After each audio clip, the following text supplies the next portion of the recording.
Welcome to Discover Indie Film. I'm Jeff Howard, and I've got David Lazaro with me. Hey, David. Hey, you know what it is? Kuya Quatro, a.k.a. Kuya David, C-A-L-D, L-A-L-D, representing. We out here for the Discover Indie Film podcast. Shout out to Jeff Howard. We in the film fortress in an undisclosed location somewhere in the hills. Maybe not in the great county of Los Angeles, California. Represent. Actually, I'm proud to say I'm a Sherman Oaksian. Hey. We are in the hills of Sherman Oaks. Oh, I didn't know if you want to put like public information out there like that. I don't think anyone will find me. Hey, but yeah, yo, you want to come find me, Northeast LA, Nella, homie, what's up? 626, we out here. All right, so this is going to be your 4 questions episode, but the episode before this one, people can listen to what I consider to be an excellent conversation.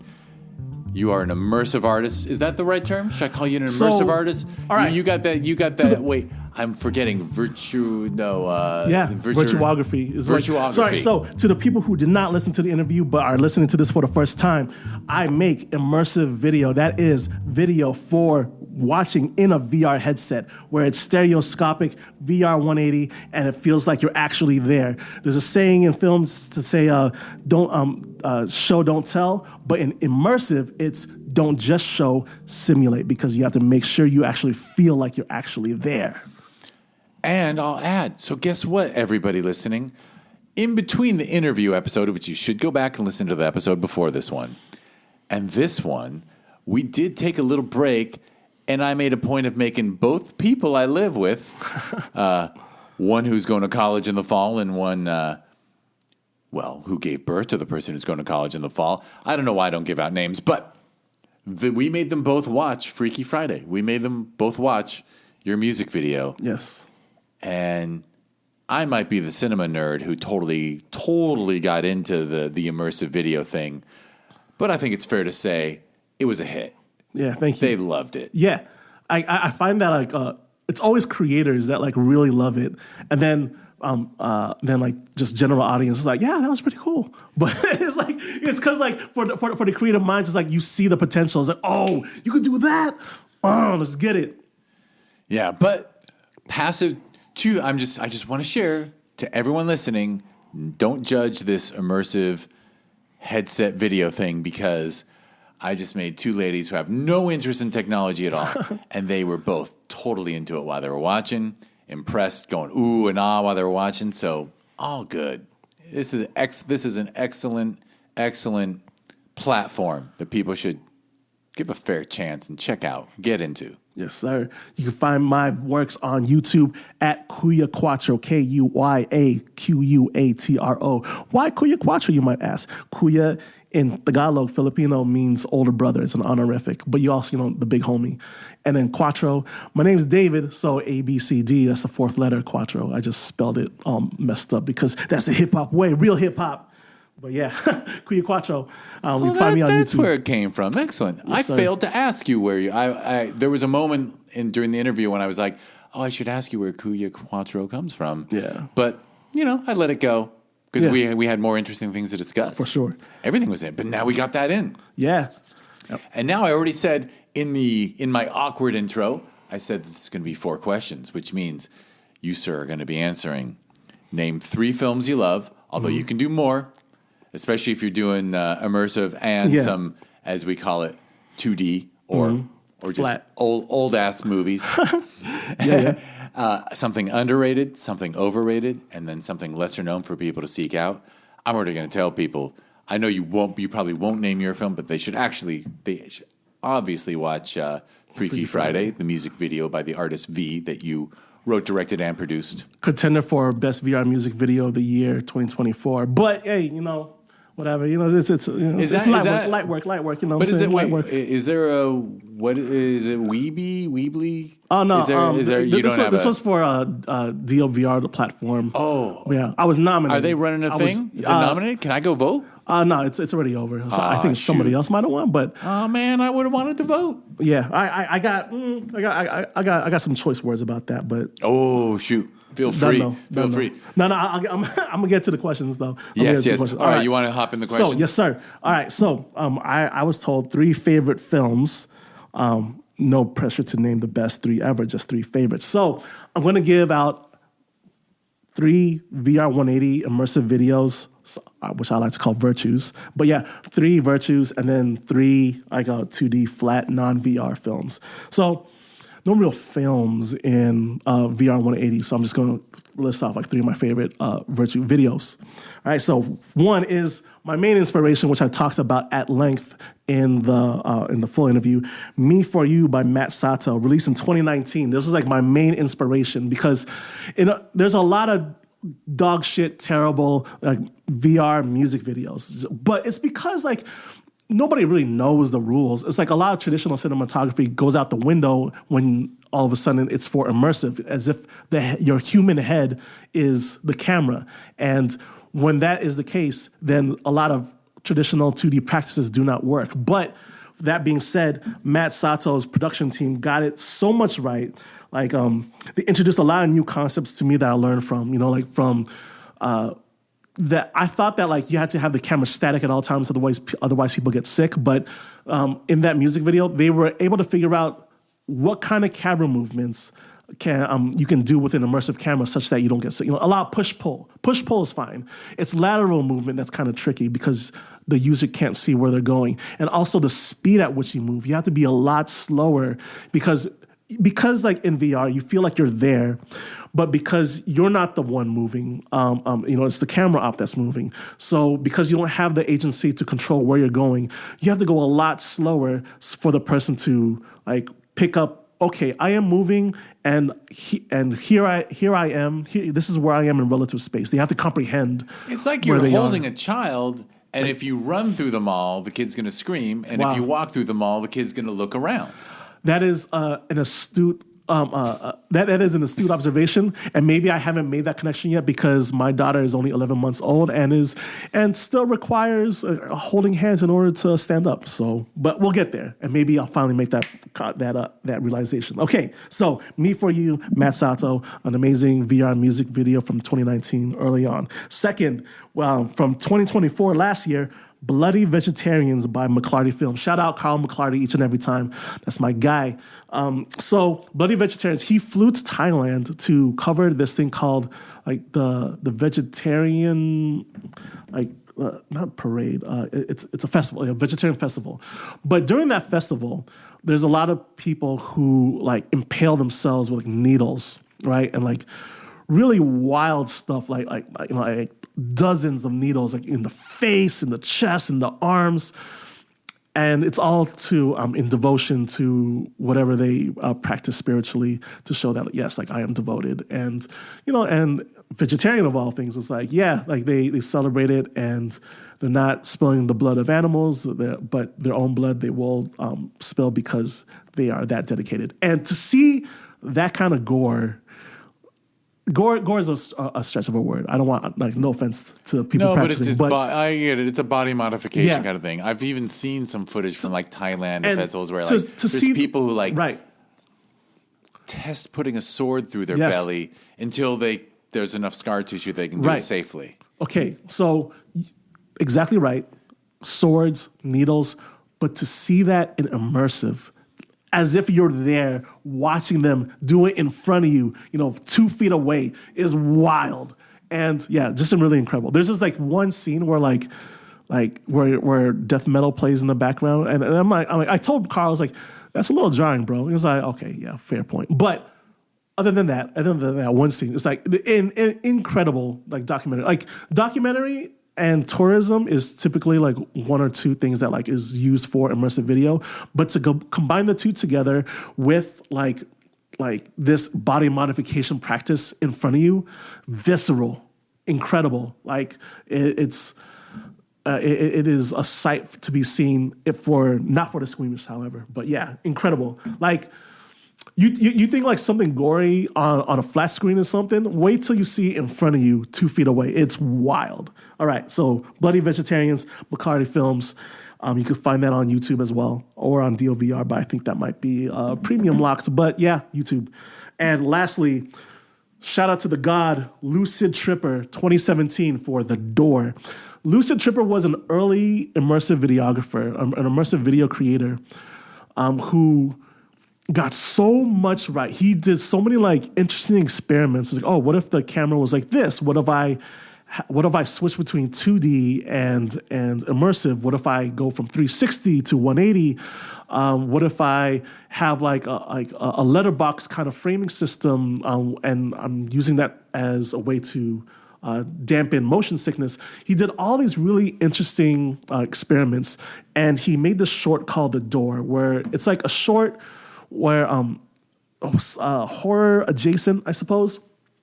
And he got so much right, like how to move with people while they're moving, getting the camera at head height, how to hide lights, how to hide production. Like it's I've never seen anything like it at the time. Like, because with immersive video, like, we don't know what the hell we were doing at the time. But this guy, he really experimented with like best practices. And yeah, the community has learned so much to Lucid Tripper. Big ups to you, guy. I don't know where he's at. I think he's like in New Zealand maybe.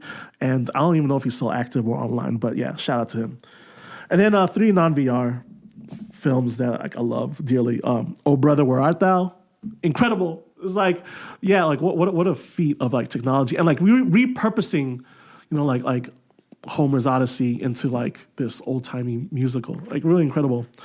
Leon the Professional. I know. But I was 15 when I saw it. So my way of thinking it at the time was like, oh, wow, there's this person who's only 3 years younger than me and they're around killing people, shoot them up, bang, bang, boom.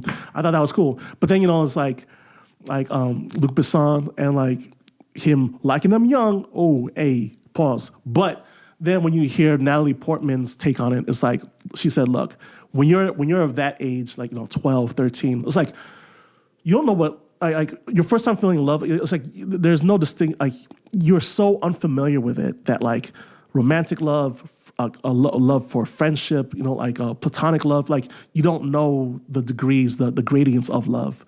And at 15, when I was watching that, like I felt that because like you're having your little high school crushes and like you don't know like what real love feels like. So like, oh, it's just like, I love her as a friend, or do I love her as someone I want to pursue? Like, you don't know. So, I feel that. So shout out to Natalie Portman for turning something that could have been really bad, but putting it through the lens of an innocent girl and like really coming out with something magical. So yeah, shout out Leon the Professional and Gary Oldman. Oh my God, what an incredible breakout performance for that. Not breakout, but what an incredible performance, because that guy, he's just able to transform into a different person each and every time. Like, what was like his phrase? Like, everyone. What an incredible scene. And of course, The Matrix. Like, are we in a simulation? And also plugging into simulation with consent through virtual reality. Remember, don't just show, simulate. So that is like, and like someone pointed out that The Matrix is like one of the best modern day films because how it can scale so well from big screen to small screen. Like when you look at it, when you watch The Matrix on a phone, like all the big subjects and where your eye is supposed to be directed, it's all still very visible on a small screen. And when it's on a big screen, it's like even better. But that being said, when you go into a VR headset, for those that don't know, it's like, Jeff, you saw it, you felt it, you were there, you experienced it. It's something to be experienced. It's a simulation that you're actually living in, kind of. And yeah, it's something that 2D cannot do justice. So unfortunately, this music video of ours, like you can watch it on flat, it's not as cool, and you won't get the same experience. So unlike The Matrix, which can transfer from small screen to big screen, immersive video doesn't deprecate as well. Absolutely no. Watching your music video in 2D would have almost no point at all. Yeah, because it'd be the experience. But by the way, when you mention, of course, love those films. And I got to admit, the Wachowskis, I would love to see what they do with VR. Like, because they were so innovative. Yes.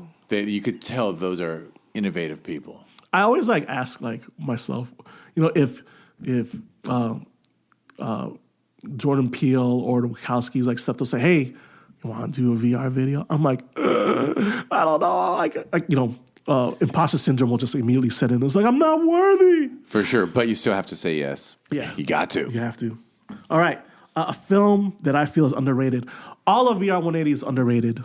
All of it, absolutely. Because it's so unknown and it's so niche. So I would just say everything in VR 180 is underrated. But as far as 2D flat, Surf Ninjas.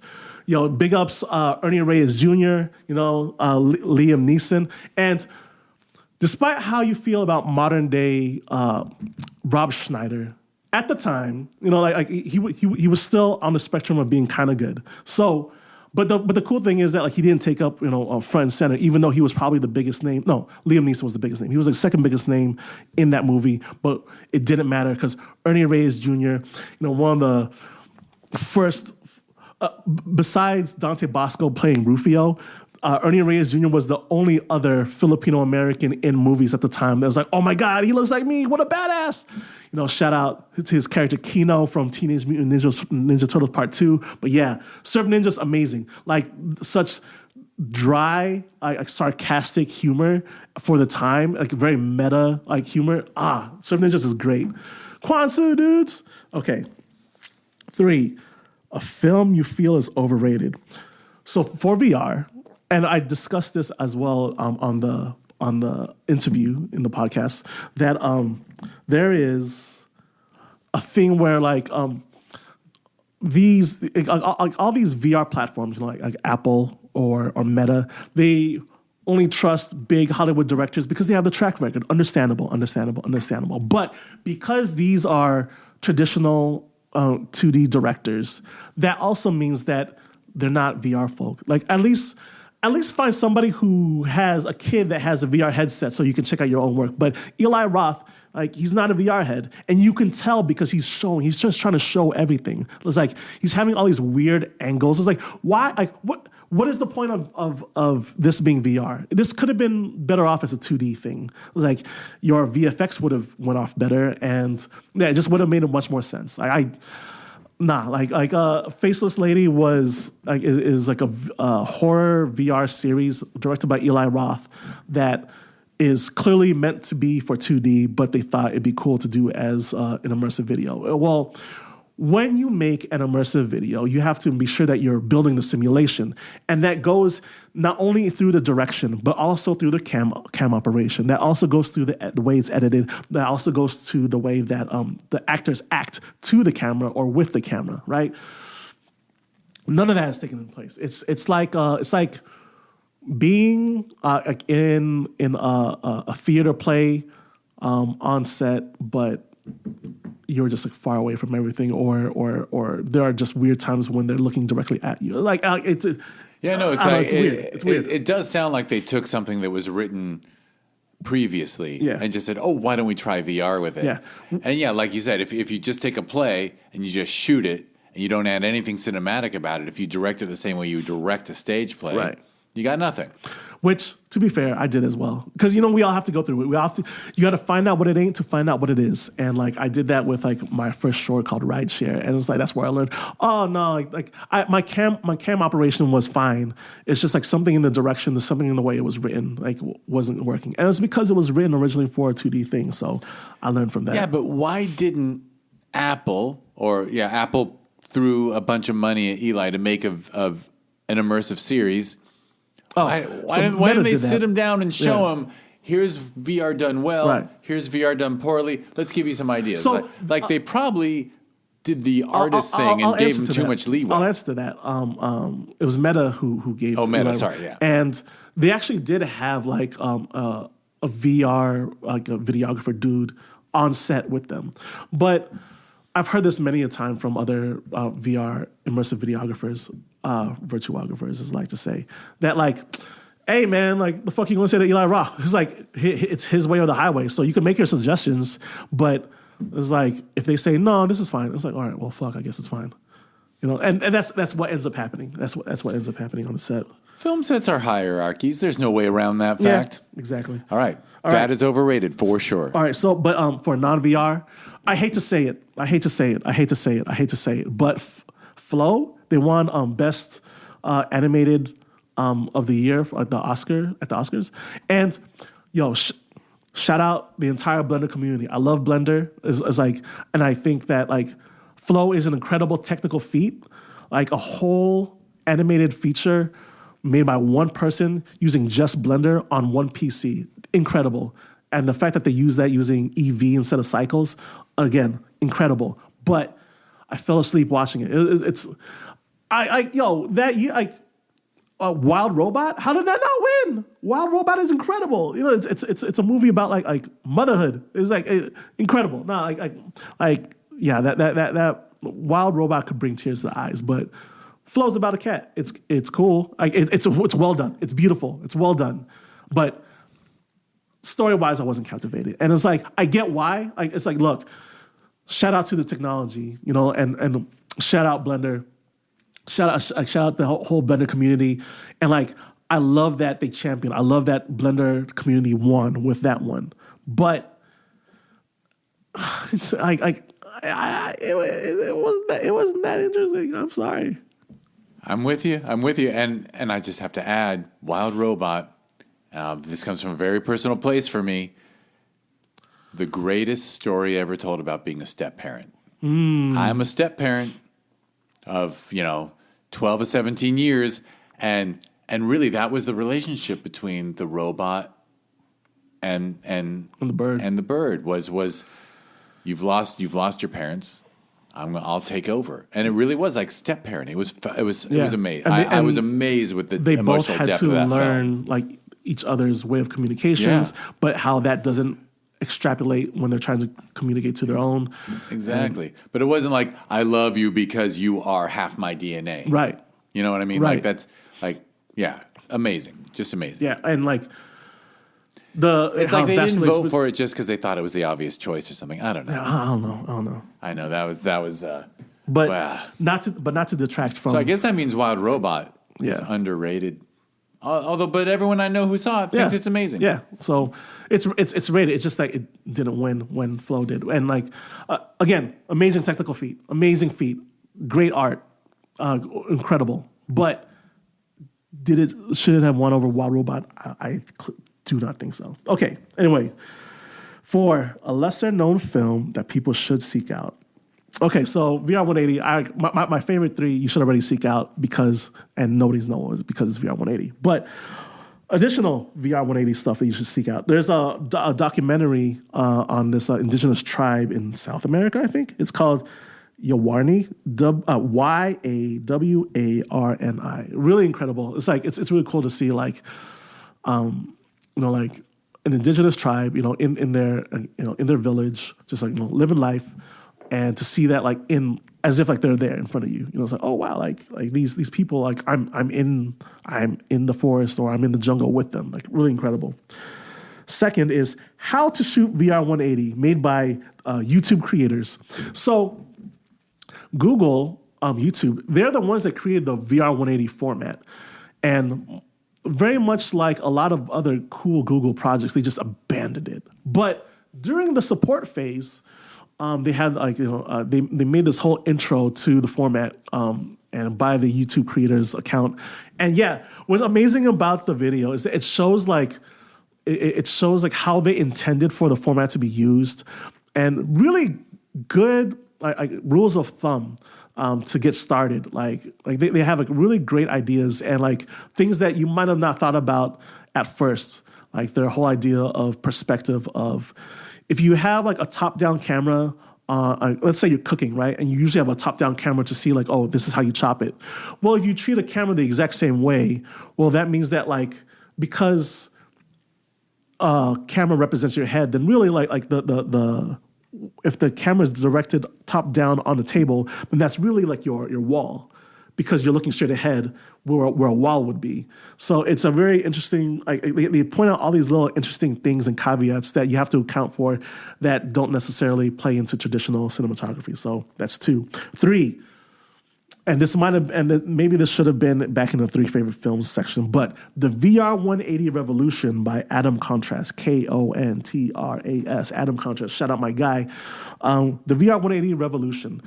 It's an incredible short that he made that's meant to be viewed in a headset. But it shows like the possibilities of what the future could look like with immersive video. He creates like, in a sample UI of like, oh yeah, you could be looking at your Facebook feed and he'll show like a Facebook feed that's semi-transparent that pops up in your vision, and then you click on a video and then all of a sudden you're transported into wherever that photo was that you just clicked on. Like he shows like, and this is bastard. He showed something that I was trying to do, but then like he did it before me. I'm like, all right, well I can't vex him because I was trying to do the same thing, but he already put it out, and I don't want to have to redo all that VFX for essentially the same effect. So, big ups, Adam Contrast.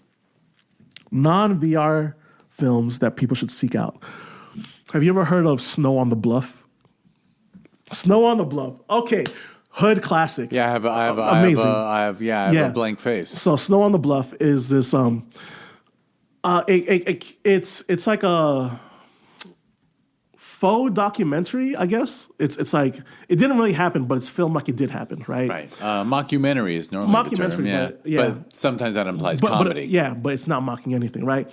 And I compare Snow on the Bluff to professional wrestling in that, yes, the plot point is scripted, but the action to how they got there is very real, right? So Snow on the Bluff is like, it's recorded with like a shitty digital camera from the era, and he essentially this guy Snow he robs these kids of their camera, and now he takes his camera back to the hood and he just like shows some wild shit that happened, and it's like the most visceral like gonzo kind of like way of filming that I've never seen replicated. Like you think Blair Witch Project, but nah, this is like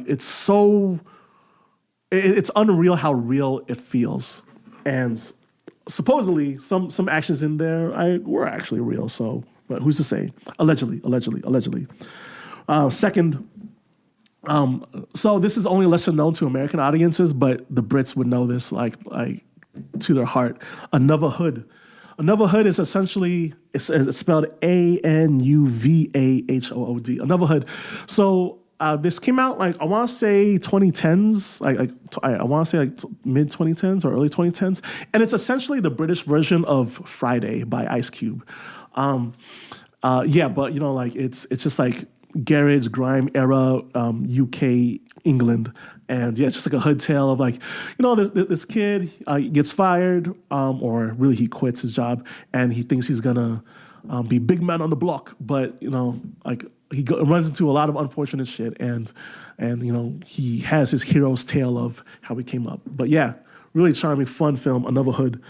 And I say that now especially because as UK media has gone more mainstream, Americans are no longer as turned off by hood UK accents. It's like they're more accepting, especially because of UK drill, UK trap. So shout out to Mandem and then in it. And then lastly, Infamy. It's a documentary about graffiti.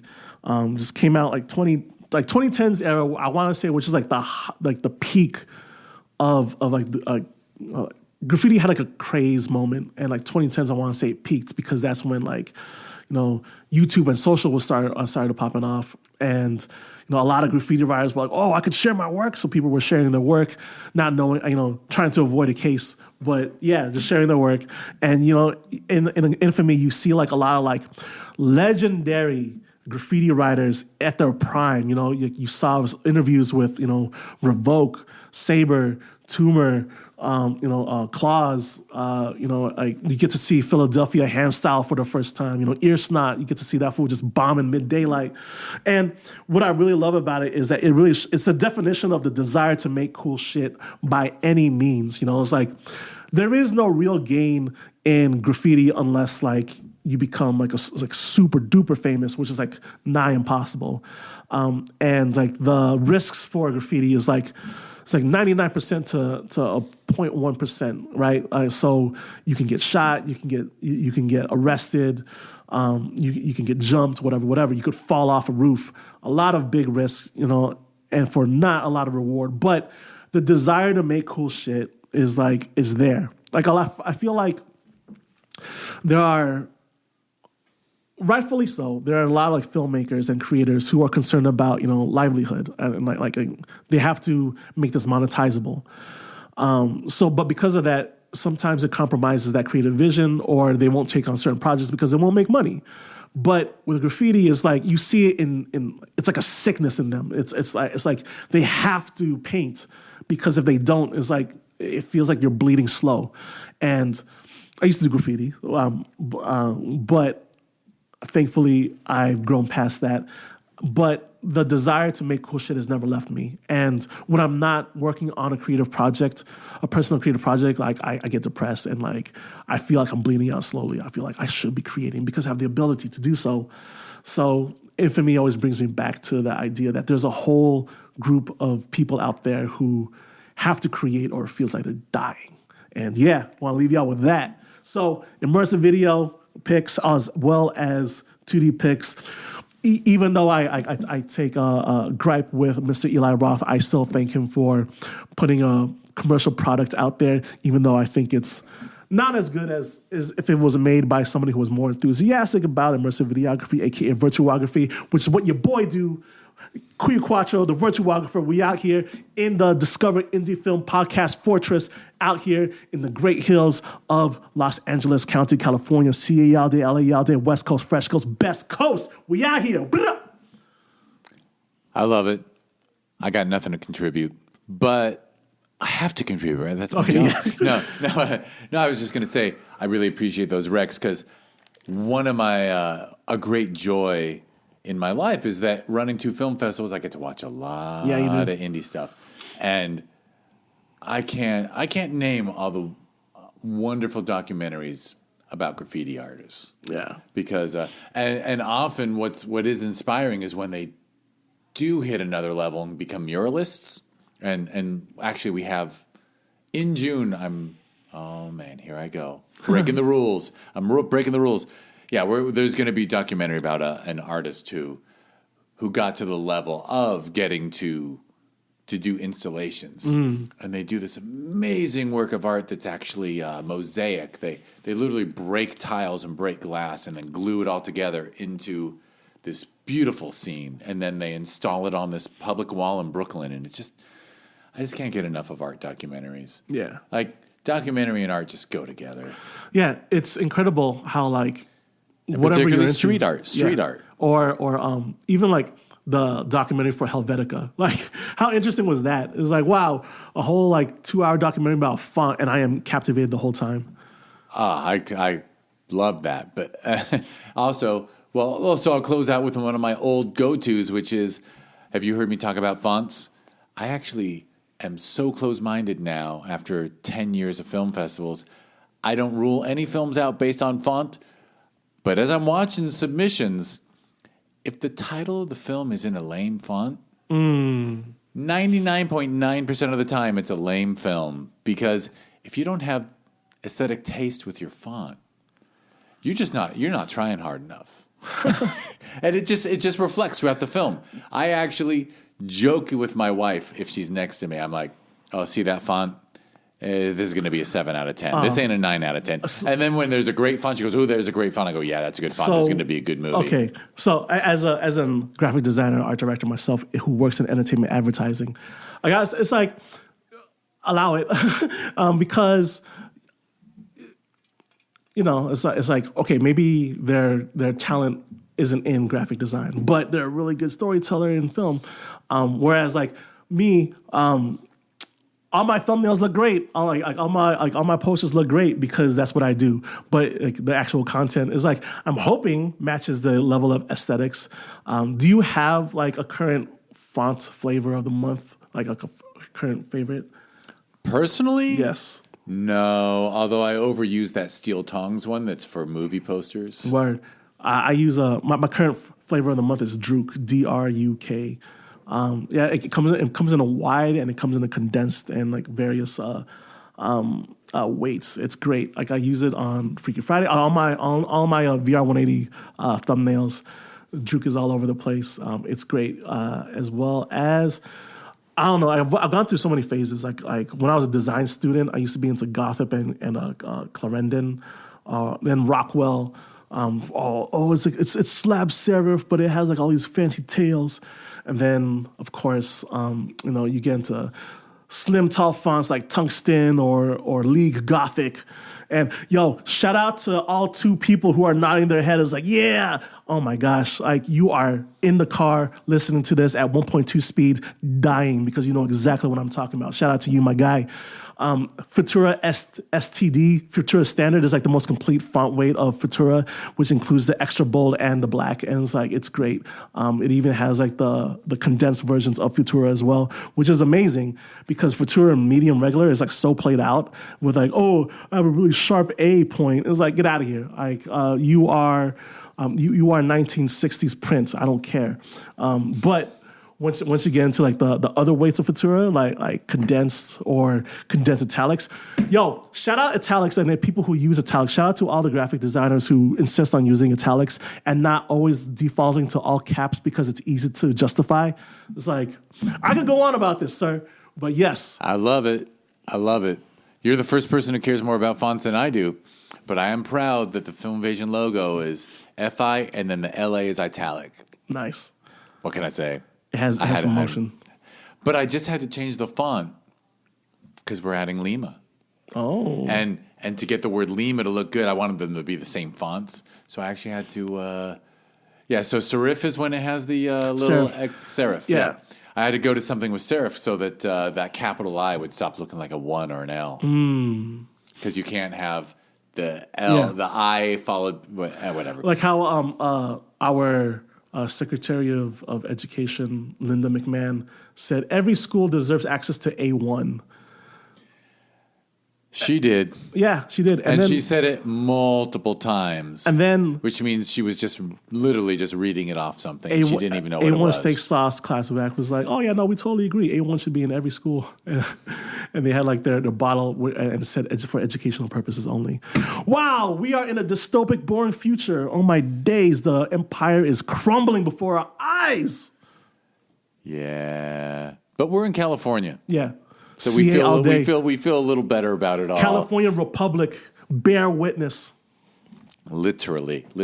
I won't go further because I don't want to. Right. I'm happy to offend people, but this is not a political podcast. This is a film podcast. We just cover the film stuff. All right, David, thank you so much. Thank you so much, and thank you everyone for listening. Let me. So first of all the ways to check out David and his work will be clickable links in the show notes, as well as stuff for this podcast and the film festivals that inspired it. Just go to discoverindiefilm.com or @DIFwins on social media. If you go to discoverindiefilm.org, that is the nonprofit that runs the film festivals. And I keep mentioning the nonprofit because, come on, people. This is a nonprofit devoted to the arts. We don't know how long our current administration is going to allow the arts. Right. Oh, shit, I said that. This is in Canada, unfortunately. They actually pay. They pay for independent art. It's incredible. How do they do that? And then we're in LA, so Film LA is bleeding us. Oh, wait, no, who said that? What? I don't know. I didn't hear that. It's complicated. So many complicated things. All right. So I won't bother mentioning just Filmvasion Los Angeles, Sherman Oaks Film Festival. They're both you can get to them through discoverindiefilm.org. So I can leave it at that. Indeed. All right, sir. This was a pleasure. Thank you so much. Thank you, sir. Thank you for everything you do. You are fighting the fight of the... I get it. Actually, you know what I failed to mention till right now? What's that? Is that it really is the graffiti artist you started as. Like that level of risk for art. Yeah. That's what you're doing with Immersive. And... Because you are risking. Trying shit that might not work. Really, like,